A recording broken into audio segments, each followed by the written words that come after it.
I take this opportunity to thank all of you, the participants, for the wonderful job that you've displayed this evening. I'm always perturbed as one of the Muslim leaders here in the Eastern Uganda Muslim region.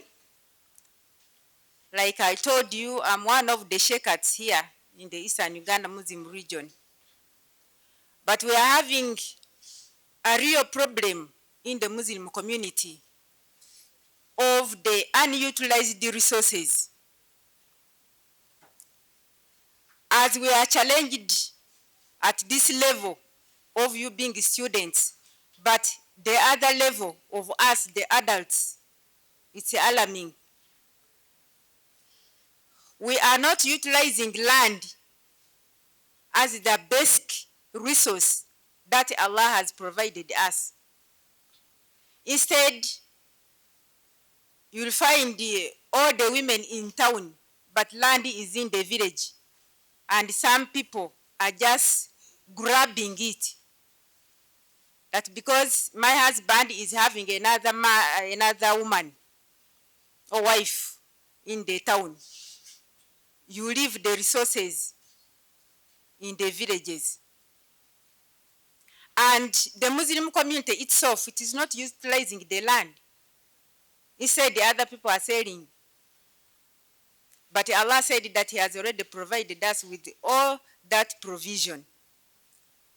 Let me echo on the population. Let me say it again. When Sheikh has embraced the marrying of 4 women, and in the other village, we are having maybe my friend who is having 1 wife. Now, time comes when the government has given us equal opportunities of pieces of land. Dear girls, pay attention. I'm talking about population as a resource which is unutilized in the Muslim society. Now, this sheikh with the 4 women, how many adults are in that house? How many? 5. But in this home, where there is only 1 man and 1 wife, how many adults? 2. Now, who are going to till more than the other family? Wanji? Of the 5 people. Let us come to the policy where the government has said that all women should produce 12 children, and they have grown. In this family of 1 man and 1 wife, how many children are there? 12. But how many children are in this family? Because the policy was to equalize. Each woman is to produce 12 children. But Islam has coached man to have 4. How many children in this family? 48. Now, when I have my school, when they are at a younger level, or even at university, if I have my school, me as Rahma, and my friend Rose is having a school, but her supporters are that family of 1 wife. But my supporters is the Hajj with the 4 wives. Who is going to have many students? Students population being higher than the other one. It is me, Rahma. If I have a business, me, Rahma, I'm having a business, and my supporting customers are that family of 48 plus 5 people. How many persons is in that family? Wanji? 53. But here the 12 children and the mother and the father, how many people in that family? How many? Now, who is having more customers? Who will accrue more profits in the business? Now, why is it that a Muslim is poor? أفلا يتدبرون القرآن أم على قلوب أقفالها. I wish they were here. I'm talking to people who are not here. But I wish you are one of them. It is our own making as Muslims. That's why we are poor. Now, let's go to the political development. Me, Rahma, I want to go to the places where there is money and nobody is going to ask me about accountability. The first area that we know is going to Parliament.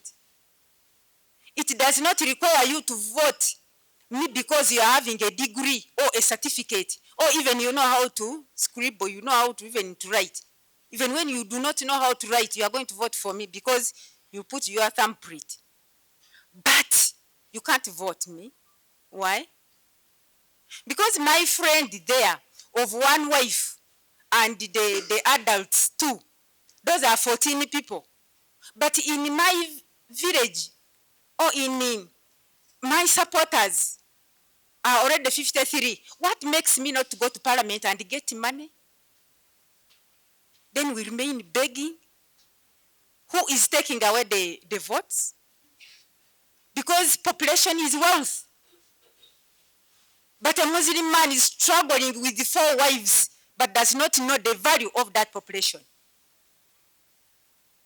Even someone whom I do not know whether he is here called the Imam. Why can't your person go and get money, free money, which is known, like in our parliament today?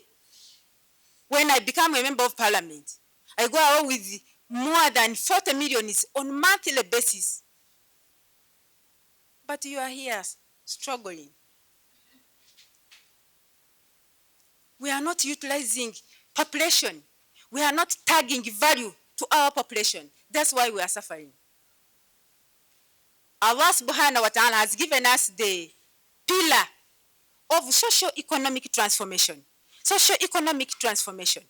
Socio-economic development. And that is the pillar of zakat. The pillar of collecting revenue from the Muslims. But nobody is collecting. There is no body which is distinct in collecting money from the Muslims. But Allah has said in Surah Tawbah, this is chapter 9, verse 103, that khud min amwalihim sadaq, that take from them, take wealth from them. But there's no authority. That is to take money from people. And here we are suffering. These young children are suffering.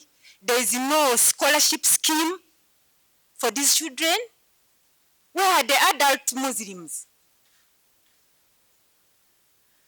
Let me conclude with this one.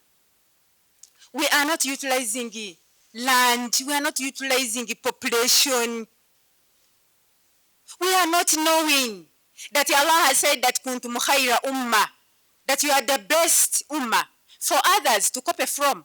But today a Muslim is to copy all the evil ways. A Muslim is busy copying. But Allah said that you are the one He selected, He, Allah the Creator, for others to copy from. But they will not copy from you when you are very poor in a poverty state, which is made by your own making. Because the land is there, population is there, well-defined population of the Muslim community. Then time. Allah has said in Surah Al-Fatir, Fatir is chapter 35, verse 29. وَأَقَامُوا الصَّلَاةَ وَأَنْفَقُوا مِمَّا رَزَقْنَاهُمْ. He was talking about people who recite his Quran, that then they pray and they pay out of what Allah has provided them. When we want to talk about socio-economic transformation or development, we have to value meetings. How many times do we meet in a day? All of you can say that. How many times? 5 times. We do not value time of our